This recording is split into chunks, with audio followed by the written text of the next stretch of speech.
بتستخدم تليفون سامسونج؟ اتفرج على الفيديو ده. اول حاجه هتعملها هتدوس على السيتنجز او الاعدادات بتاعه التليفون. بعد ما تدوس عليها هتنزل لغايه اما تلاقي كلمه اسمها ادفانس فيتشرز او الخصائص المتقدمه. لو انت عامل تليفونك بالعربي هيبقى اسمها الخصائص المتقدمه. هتدوس عليها ومن فوق خالص هتلاقي ثالث اختيار اسمه سايد كي او الزرار الجانبي، والمقصود بيه زرار الباور اللي بيقفل التليفون. ده ليه استخدامات تانية ممكن تستخدمه في اختصارات كتير لو انت مش عارف. لما تدوس على كلمة سايد كي او الاختصارات او الزرار الجانبي هتلاقي ان هو في العادي هتلاقيه مديلك الاختيار اللي فوق ده، اللي هو لما تدوس دوستين، هنا مكتوب دبل بريس او الضغط الثنائي، لما تدوس دوستين يفتح لك الكاميرا.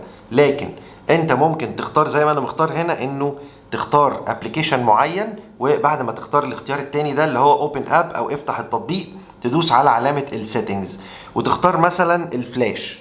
فبالشكل ده اول ما تدوس دوستين هينور الفلاش ورا زي ما انت شايف كده. طيب لو انت عايز تتحكم في الزرار ده بشكل تاني غير انك تدوس عليه دوستين ورا بعض، ممكن تدوس دوسة طويلة وتفضل دايس فيفتح لك تطبيق معين.